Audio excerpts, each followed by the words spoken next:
We're talking with John Buchanan. He is author of Fixing America, Breaking the Stranglehold of Corporate Rule, Big Media, and the Religious Right.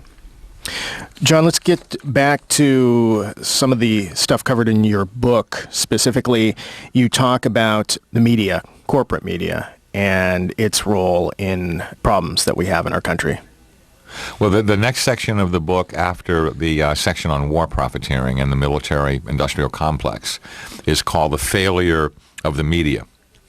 And that section starts off by addressing the fact that the founding fathers, most notably James Madison, Thomas Jefferson, Benjamin Franklin, spoke and wrote at great length about the vital importance of a free and vigorous press in being the fourth estate, to monitor the three branches of the government in a way that informed the populace.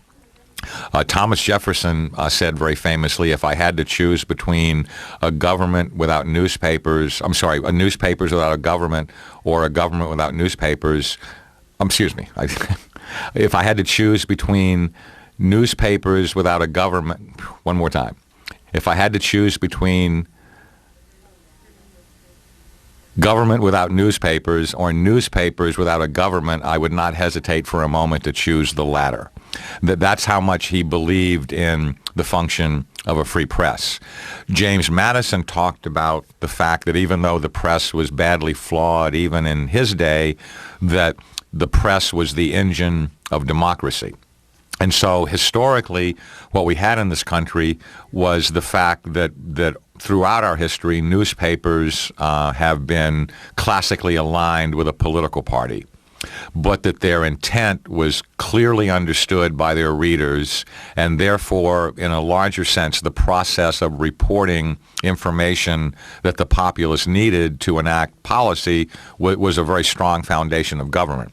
As I mentioned earlier, with this transition beginning in the early 1980s to, fewer and fewer entities owning all of the media, you get this monolithic media now that represents the very corporate interests that are in turn tied to the interest of the government that they were supposed to be reporting about in a way to defend the interest of the public, and now they don't report about at all. Historically, the other thing that's very important for people to understand is that two of the biggest news stories of the 20th century, or the late 20th century, were the case of the Pentagon Papers, when Daniel Ellsberg leaked the Pentagon Papers to the New York Times. The Nixon administration tried desperately to prevent their publication.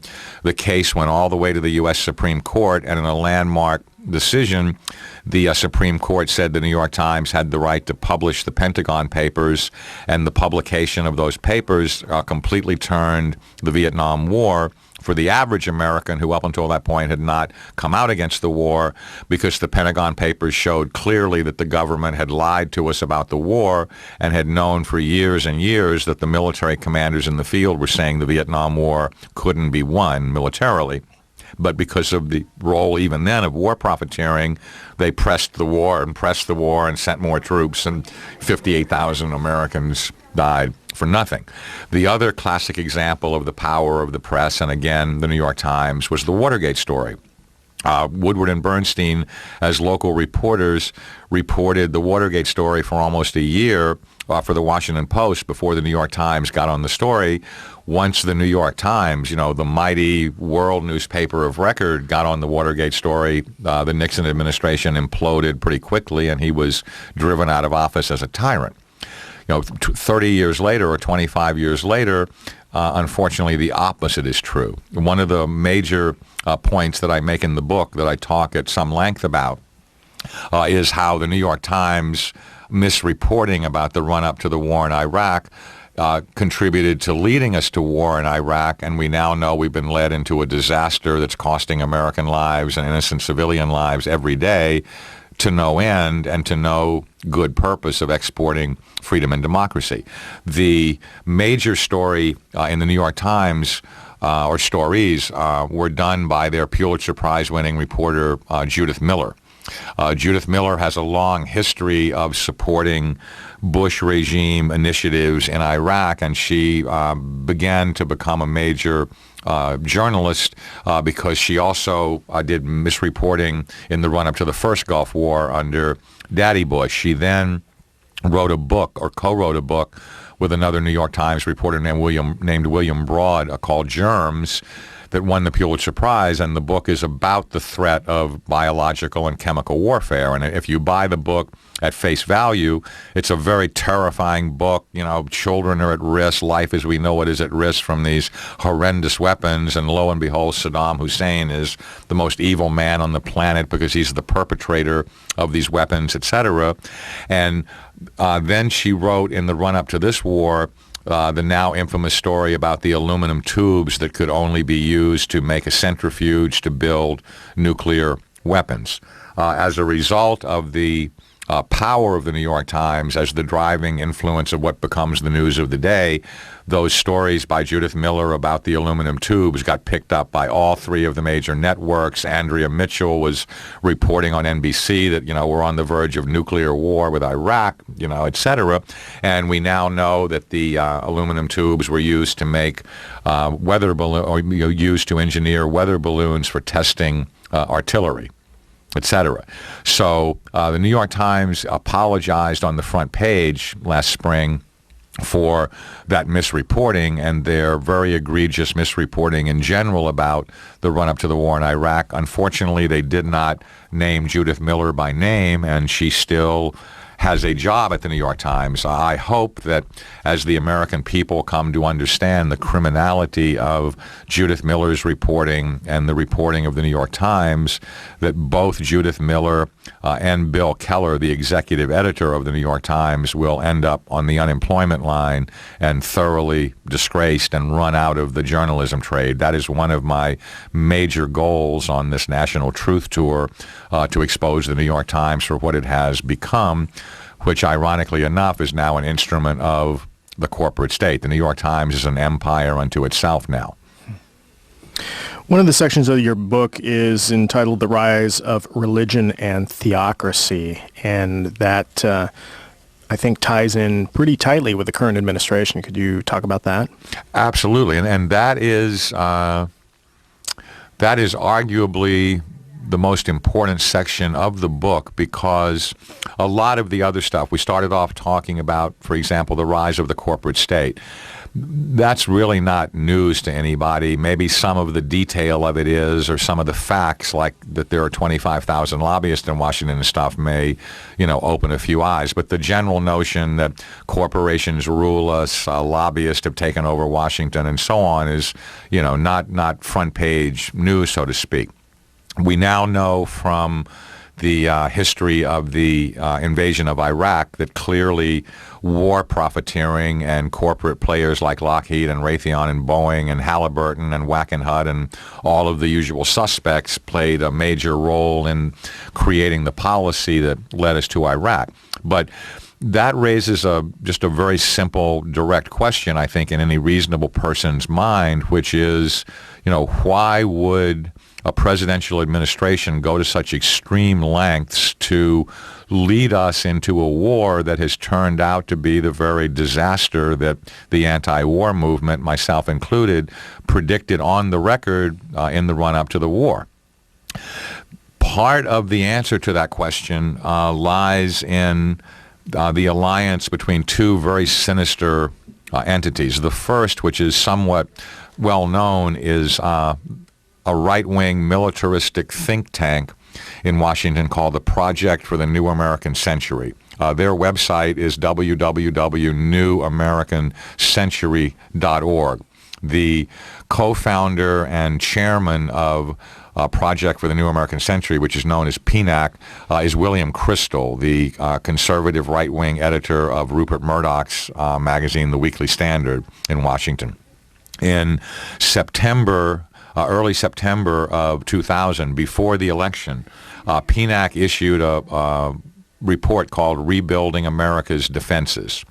That report calls for the invasion of Iraq and the toppling of Saddam Hussein, not to export freedom and democracy, but to protect American oil and gas interest in the region, most notably the gas reserves in the Caspian Sea that can only be brought out through a pipeline through Afghanistan, which is another factor in the PNAC report, and also the protection of the strategic interests of Israel. So you read this report and you wonder, gee, why would these people talk so openly about protecting oil and gas interest as oil is being depleted and we're reaching this phenomenon over the next 30 years or so, which is now getting a lot of press known as peak oil, where it becomes more expensive and more difficult to produce enough oil to fuel the growth of the developing nations and sustain the U.S. economy and stuff. And why would they make a point of looking out for the strategic interests of Israel, which is, many people know, is a large part of our problem with Islamic fundamentalists and the government of Saudi Arabia as a prime example, which, in a quiet way wants to destroy the Israeli state, although they don't overtly so much say that anymore, but clearly that they share that ethic with Syria and some of the other Arab states in the Middle East. Well, the answer to that question, or that alliance with PNAC, which I found and write about extensively in the book, is an extreme neocon, right-wing, fanatical religious movement, and they call themselves the Dominionists. The doctrine that they profess to believe is known as Dominionism. And the Dominionists take their name from Jesus is saying in the New Testament that he will give dominion over the earth to his followers. These people profess to believe that the Jews have broken their covenant with God from the days of Moses, and that they, the Dominionists, are the new chosen people of God. So that raises the obvious question. I'm the grandson of a Methodist minister, and that raises the obvious question, if these people are the new chosen people of God, or the elect, as they like to call themselves, what is their mission? How do they see their goal on earth? And their stated goal, which ties directly to the invasion of Iraq and is a matter of public record, both in public remarks made by some of their leaders who are prominent in Washington, and also their literature, is that they want to provoke World War III in the Middle East. And the reason that they want to provoke World War III in the Middle East is so that the Jews and the Muslims can be exterminated, except for the 144,000 who accept Jesus as their personal savior before the end of the world. And they profess to believe that until there is nuclear war in the Middle East and the Jews and the Muslims have been exterminated, that Jesus will not come back. The two most high-profile leaders in Washington of the Dominionist movement are Timothy Lahaye, the author of the Left Behind novels, the famous evangelical Christian novels that have sold 60 million copies around the world in the last few years, and also a very sinister gentleman named Michael Ledeen, that's Ledeen, who's a fellow at the American Enterprise Institute, and whose hero is Machiavelli, along with Karl Rove. And both of them, but most notably Timothy Lahaye, have been suggesting for several years that the Antichrist from the book of Revelation will rise up from Iraq. And that is a matter of well-established public record, that Iraq would become the spark for this holy war in the Middle East that would ultimately lead to the extermination of Jews and Muslims from this earth, so that Jesus can come back and reign over the Dominionists, who are the elect of God. I talk about this every night in my town hall meetings on this tour, and I lie awake at night thinking about this, and as the grandson of a Methodist minister, I find it impossible to believe that these people really believe that. what I think is really happening is that they are brainwashing millions and millions of sincere Christians into believing that this is the Word of God and the interpretation of Scripture in terms of how the end of the world will come, but in fact they are nothing more than greedy, cold-blooded war profiteers that come from the big war profiteering companies we already talked about. What's interesting about the Dominionist movement is who some of its financial backers are, and they are former top executives and former CEOs of companies like Lahaye. And I think that you have to be a heavy lottery ticket player every week or have won a state lottery to think that it could be a coincidence for the fact that companies like Lahaye and their former executives back this right-wing extreme Christian movement. They have a man in the White House. His name is Timothy Geoghegan, Geoglein. The New York Times did a profile on the front page of Geoghegan in June of this year, and they refer to him as Karl Rove's right-hand man and the person in the White House who reaches out to the conservative Christian community, and they list a paragraph of names of the key individuals on the Christian right that Geoghegan speaks to on a daily basis and hosts for meetings in the White House. Without commenting or without apparently being aware of the Dominionist movement itself or what their doctrine is, the New York Times reports this list of names but fails to identify them as the core base of the Dominionist movement that in turn has this doctrine of holy war and the final war in the Middle East. Timothy Geoghegan has held biblical interpretation meetings in the White House where Dominionist leaders, including minions of Pat Robertson, come to the White House, the best example being the so-called two-state solution in the Middle East, to create a Palestinian state, which Bill Clinton supported and George W. Bush professes on the record to support. The Dominionists believe that that is a misinterpretation of the book of Revelation and that if there's a Palestinian state created, that Jesus won't be able to come back. So they are strongly opposed to the creation of a Palestinian state.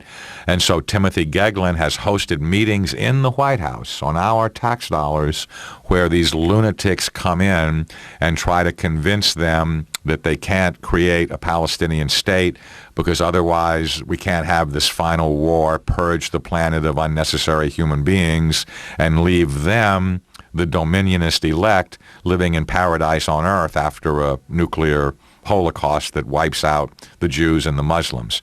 One of the things I call for every night is for people in the local cities where I speak to raise a lot of noise about the existence of this movement and call their local media as well as the national press and try to get this story out before the election in the next 2.5 weeks in the belief that it can indeed impact the election. The single most shocking revelation in the book, which is another major news story that no one has reported on, is the major initiative of the Dominionists, aside from the war in the Middle East, which is a piece of legislation now working its way through both houses of Congress called the Constitution Restoration Act of 2004. The sponsors, the lead sponsors of the Constitution Restoration Act are the right-wing Republican Dominionist Christian Robert Aderholt of Alabama and Senator Richard Shelby of Alabama. The bill was written by a former right-hand man of Pat Robertson named Herb Titus and was collaborated on by Judge Roy Moore, the former Alabama Supreme Court justice who was stripped of his job when he refused to take the Ten Commandments out of the public building in Alabama. Your listeners need to take a deep breath before they hear this, but what the Constitution Restoration Act says is that the law of God shall become the sovereign law of the land, and that any sitting U.S. Supreme Court justice or federal judge who fails to acknowledge that the law of God is sovereign over the civil law of the land will be impeached and removed from office. Superficially, the justification that they give for passing the Constitution Restoration Act is that it will guarantee that the word God stay in the Pledge of Allegiance, and that the Ten Commandments and nativity scenes and all of those things can and will be publicly displayed on government property all across the country in all the 50 states, not just one location in Alabama, and that become the mechanism for a much more draconian agenda. Within their statements on the public record, and also within some of their literature, they say openly what their agenda is and where the Constitution Restoration Act will play its major role. And that is in bringing Old Testament law, the Old Testament law of God that prevailed in the days of Moses and the pharaohs, and they want to use it to imprison homosexuals and to also imprison women who get abortions and imprison doctors who perform abortions. So it goes way, way beyond repealing Roe v. Wade. They literally want to put abortion doctors and women who get abortions and homosexuals in prison. And some of the more extreme voices in the movement, most notably a gentleman named Gary North, want to publicly execute homosexuals under the Old Testament law of stoning in public. And I know that sounds preposterous to the average listener and very scary to an honest, sincere Christian. But the source in my book of this information is a woman named Catherine Eureka, who is from Bellingham, Washington, just north of Seattle, and also from Reverend Rich Lang, who you've had on your program, from Trinity United Methodist Church. And Reverend Lang, who's hosting me tomorrow night at his church, coined the phrase Christian fascism. And he wrote an essay at the website of Every Church, a Peace Church, about the Christian fascism movement. And he is very well aware of the Constitution Restoration Act, as is Catherine Eureka. And her website is eurekareport.com. That's YURICA report.com. And she is the acknowledged American expert on the religious right. She's been studying Pat Robertson and the televangelist and writing about them for 20 years, and she has testified twice already before the U.S. Congress. And Catherine Eureka and Reverend Lang, among others, are going to appear with me at a major press conference at the National Press Club in Washington on Tuesday, October 26th, 1 week before the election. And we're going to present in Washington, hopefully to the international press, what I just told you about the Dominionist movement and what their agenda is, and the Constitution Restoration Act, in the hope that that will cause a major national scandal the week before the election. And I would ask your listeners who hear this in the days before the election to do what I ask my audiences to do every night, which is to call Bill Keller, the executive editor of the New York Times, and Len Downey, the executive editor of the Washington Post, and demand, as outraged citizens from Seattle, that the two major newspapers of record in this country cover this story before the election, so that Republicans and Christians especially, but all Americans, have a way of understanding what the agenda of this administration is and why they are openly talking about endless war all over the world, which I fear greatly as a policy decision given what the Dominionists claim that they believe in. So I am asking every one of your listeners, and in turn for them to ask everyone they know or go to school with or work with or in a labor union with, or whatever the relationship might be, who live with in their neighborhoods, to get on the phone to the Washington Post and New York Times and demand that this information be made public, because the American people have a right to know how evil and destructive these people are and what their agenda is really all about. A lot of this sounds so incredible, it's hard for one to believe that the supporters of the Constitution Restoration Act and or the Dominionists would really have any significant power, would really have the numbers to back their ideas up in places like Congress, the Senate, or the White House. Do you feel that they have enough clout? Well, let me put it this way. First of all, by Catherine Eureka's expert estimate and reporting at her website, the Dominionist movement is estimated to be about 35 million strong. So we're talking about somewhere around 12 or 13% of the American population, which at first glance is a small minority. However, what I think all of your listeners will immediately comprehend from their direct personal experience, limited though it might be, with right-wing Republicans and neocon Christians, is that these people have a fanatical belief that they are right and that they know what needs to be done, and that in fact they are invoking the name of God himself as being on their side, and that we, the liberal, secularist heathens, are the evildoers that are causing the destruction of everything decent in this country, such as abortion and gay marriage and so on and so forth. And that's a very well-established matter of public record going into this election, as I'm sure your typical listener clearly understands. To answer your question specifically and hopefully lead to another level of shock over this. When I finished the book in early July, I called the press secretary of Congressman Adderholt and asked to get a statement on the record for my book. And was given the quote in the book that Congressman Adderholt is extremely confident that this bill will pass both houses of the Congress.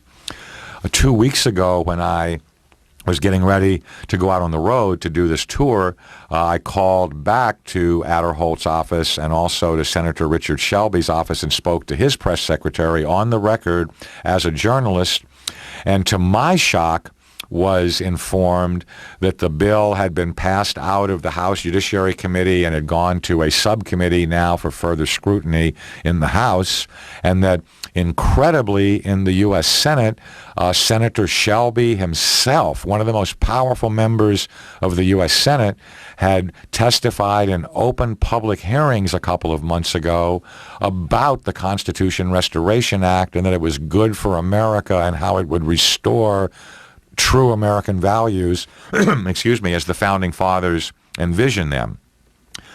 What is most amazing to me about this story is that reporters who cover Capitol Hill know what's going on Capitol Hill. Any reporter in Washington on a weekly basis gets the agenda for hearings that week and who's testifying and what the bill is.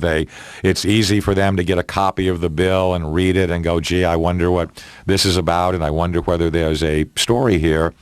And the inexplicable mystery to me about this is how the New York Times and Washington Post and the networks were not reporting this story at all. And there's not been a word printed except on the internet with Catherine Eureka at her website and Reverend Lang at Every Church of Peace Church and a few others. That's one part of the answer.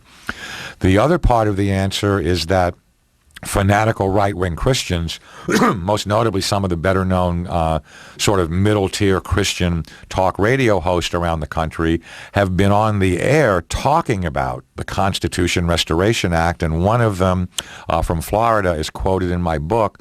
He was the spiritual advisor, by the way, to Dr. Paul Hill, who killed the abortion doctor and himself was executed, and said he would gladly kill more abortion doctors given the chance because he was doing God's work in murdering abortion doctors. So I would hasten to point that recent historical recollection to your listeners as well. But this host in Florida has been on the air saying that the Constitution Restoration Act is the most important piece of legislation to go through the U.S. Congress in the last 50 years, and that it will clean up the moral sewer that America has become.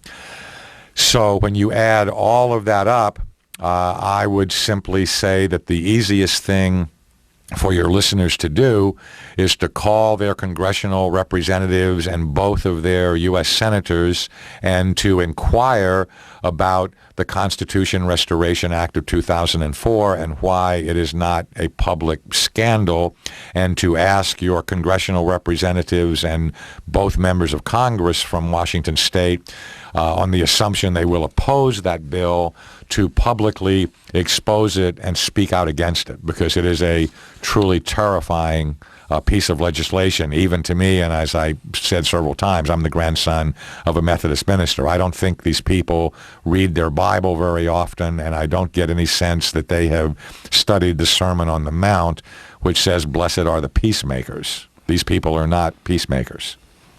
For those of you tuning in, we are talking with John Buchanan. He is author of Fixing America, Breaking the Stranglehold of Corporate Rule, Big Media, and the Religious Right.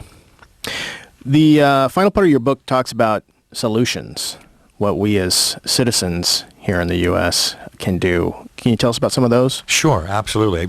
First, let me make the point that the brief section that comes between the problems and the solutions is called Disappearing Civics.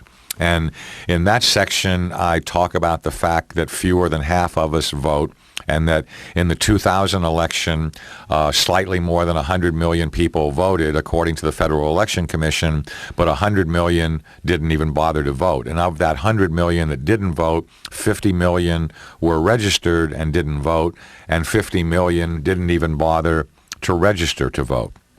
I also quote a half dozen essays from a contest in 2000, ironically enough, of high school and college students across the country, and how they talk about the fact that their cynicism is so thorough that they don't believe their vote matters. They don't believe that any particular candidate for any federal office can make any difference in the country whatsoever, that the whole system is broken, and they just basically don't care what happens in the country, and that nothing about the political system appeals to them or has any direct bearing on their future as young people.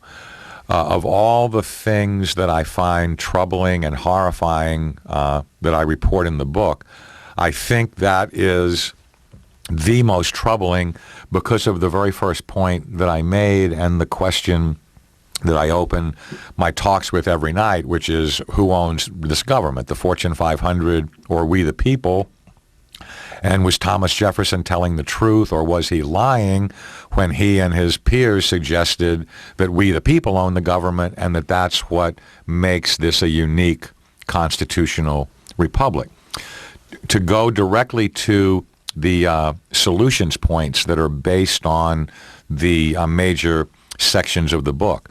What I found most surprising about running for president in the New Hampshire primary and in all the public encounters I've had since is that it's really two things. Number one is that the people of this country are starved to hear the truth. I mean, desperate to have someone get up and just tell them the whole truth and nothing but the truth, and try to prompt a rational public debate about the challenges that we the people face in this country. The most surprising thing to me about running for president and conducting myself that way was to find out that if you get up and tell the truth in a very general way over those particular issues, and you don't talk about the explosive issues of abortion, gun control, and same-sex marriage that are such a part of this campaign year, that there shockingly is very little difference between so-called Republicans and Democrats and liberals and conservatives and even anarchists and socialists and you name it, excuse me, because everyone realizes that the country is completely broken. The only dividing line within that point of debate is whether it can be fixed or not, and there's an awful lot of cynicism that professes to believe that it's beyond the point of being able to be fixed. Well, for those people, I hope to be able to inspire the belief that not only was Thomas Jefferson telling the truth that we the people own the government, but that we the people can fix the government pretty easily if we make the sacrifice of time and energy and resources to hold the press accountable for causing a widespread public debate, and then hold our elected representatives in the House and the Senate directly accountable for the fact that this is what we want and need and demand. So that said, getting to the solutions part of the book, the first obvious one is to literally break the stranglehold of corporate rule in this country. So that raises the obvious question, how do you do that? It really comes down to two things. The first is from a very obscure and misinterpreted Supreme Court decision in 1886 known as Santa Clara County versus Southern Pacific Railroad. That Supreme Court decision, which was rendered with no opinion, it was just stated that this would be the law of the land, granted what's known as corporate personhood to corporations, that they have the same rights of freedom of speech, freedom of expression, and so on that citizens have. As a direct result of the doctrine of corporate personhood, corporations, because of their disproportionate share of wealth and resources and manpower over individual citizens, have been able to subvert the whole political process. So the first thing that we need to do is go back to the Supreme Court for a landmark ruling that overturns the doctrine of corporate personhood and acknowledges that only individual citizens have constitutional rights in this country.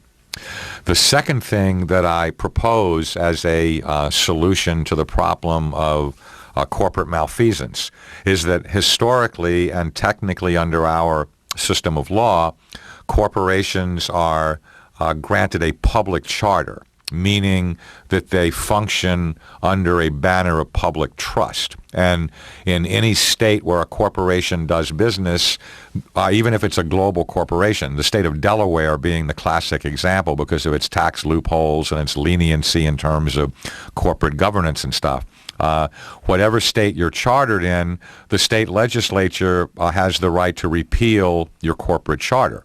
So to use the example of Enron or Halliburton, if I were president of the United States, what I would propose is that any time a company like Halliburton or Enron perpetrates the crimes that they do, that a referendum be taken to the voters of the state where the corporation is chartered, and that the public vote to revoke the corporate charter. Now, that's a much more serious punishment than putting a few executives in a white-collar prison for a few months as a slap on the wrist, because I believe, from a common sense point of view, that since these are publicly traded corporations, and to the extent that common citizens own stock as opposed to large institutional investors, that these little old lady shareholders and mid-level professional people that own shares of stock in these companies, if that doctrine of punishment were put in place, would be much more forceful in their policing of the corporations that they own stock in,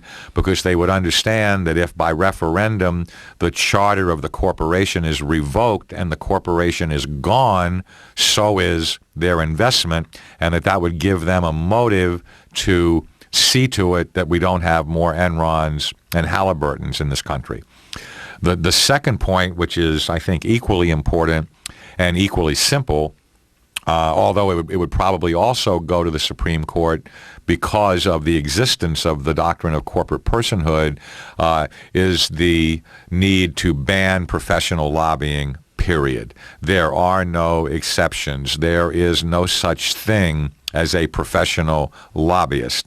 Only citizens have the right to lobby, and if a citizen wants to get on a bus or an airplane and go to Washington on his own time or her own time and take off a day from work to fight for a particular piece of legislation that they think is good for their community, then God bless you. Go to Washington and call on your congressional delegation.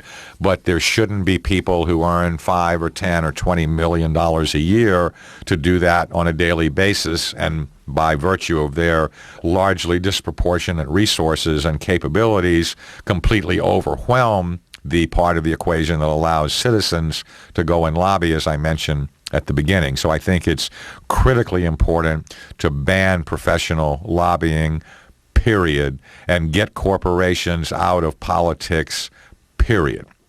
The third most important thing is to undertake legislation that makes it a federal crime for former government officials or Washington insiders to profit from warfare.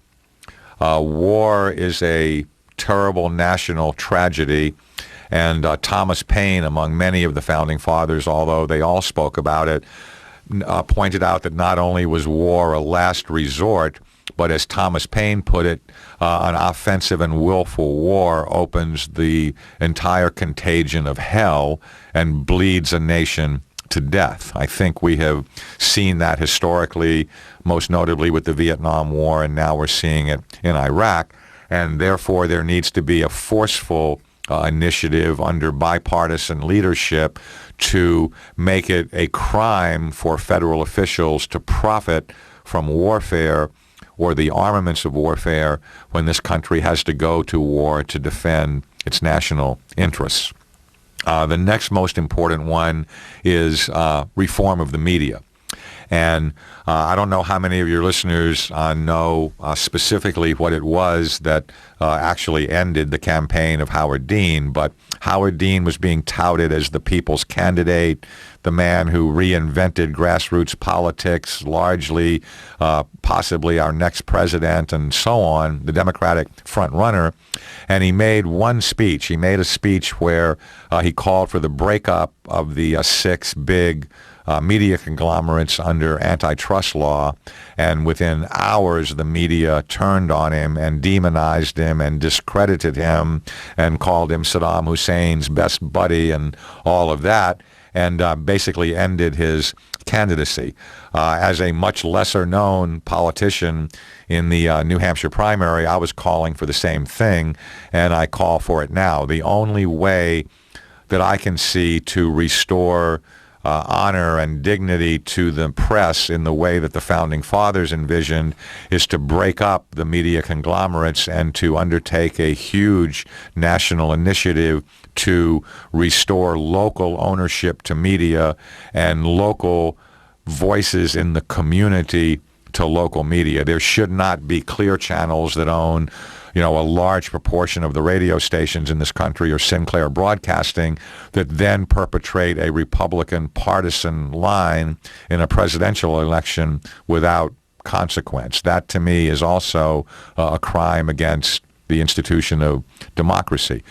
Just as I make the example of revoking a corporate charter for corporations that commit malfeasance, I think the same concept ought to be applied to radio and television stations, and that there ought to be a much more grassroots process in local communities for denying a renewal of FCC licenses for television stations and radio stations if residents and citizens in the local community believe that the news coverage or community programming on those stations is not sufficient to represent the best interest of their community, and that you have a direct mechanism.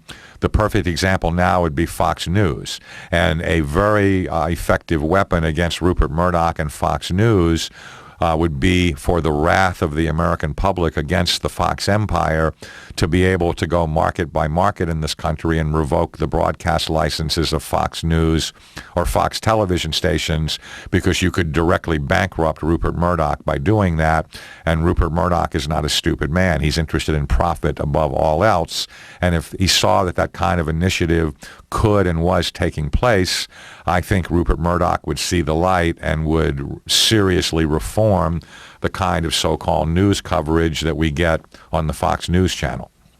The next most important piece, given the nature of the dominionist movement, is that I call for a constitutional amendment to make official the doctrine of separation of church and state.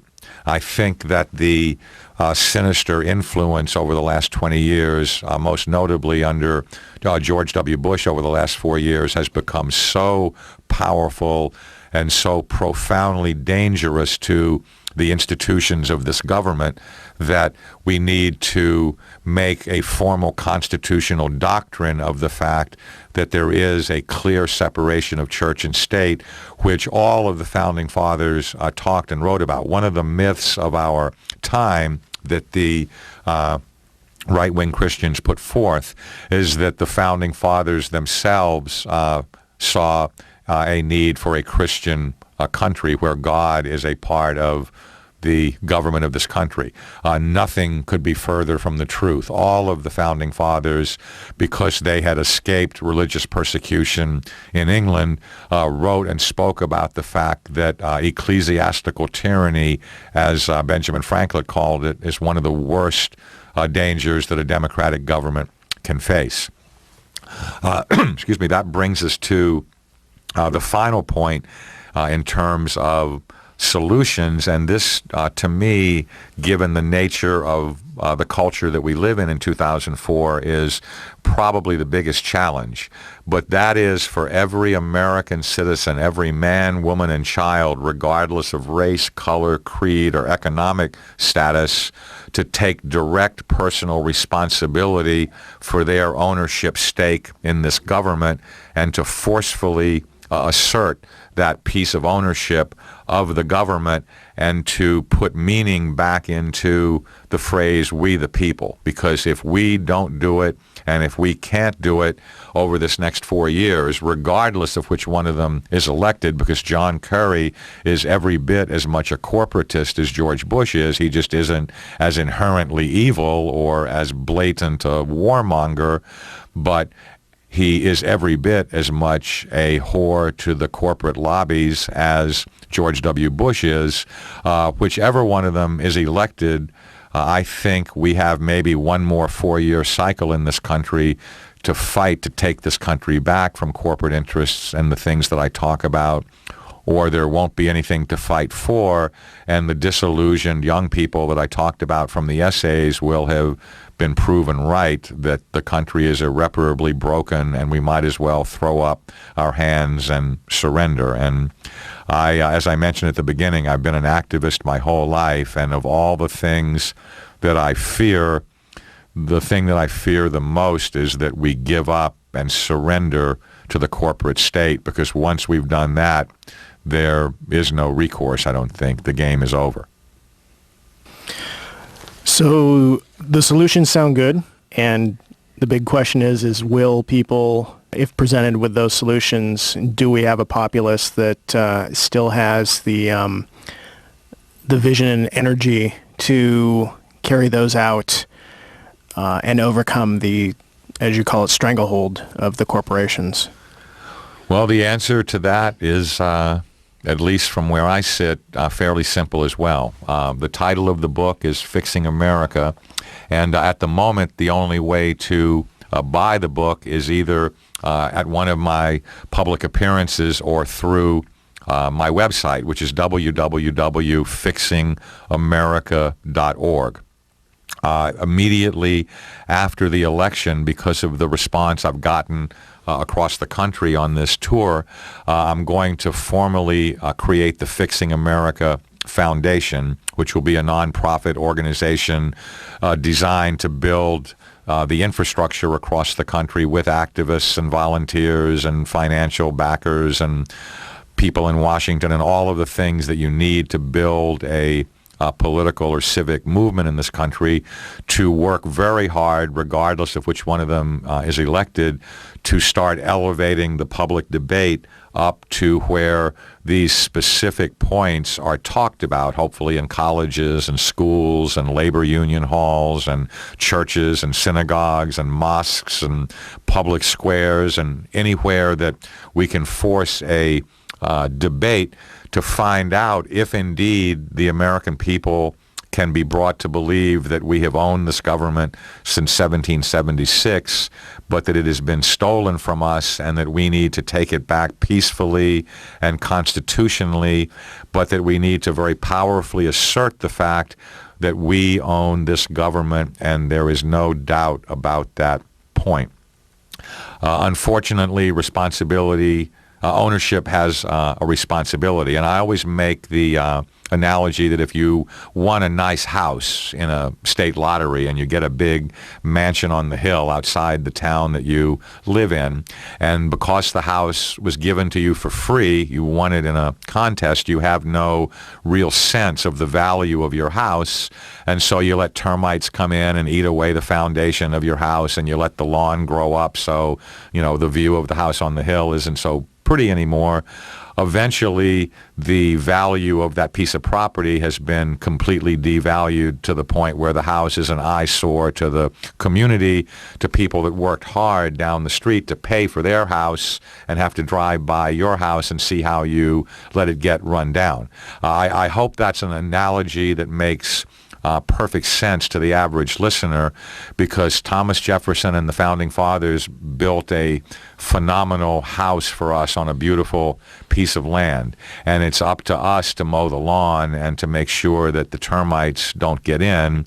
And we've got 250-pound termites on our hands at this point, and they're called members of Congress and lobbyists and individuals like that have every interest at heart except the best interest of we the people. So I would ask your listeners to look into their hearts, and if they do believe that we the people own this government, and if they do believe that they as individuals can make a difference and are willing to make a difference, then I ask them to support the initiative of the Fixing America Foundation and to help me build an organization. I have no particular desire to be a leader or a head of anything. I see all of my common citizens. My mother and my grandmother raised me to believe that all people are equal and that there should be no hierarchy in society, and I don't really respect any sort of a hierarchy. I think that all of us are equal citizens, and that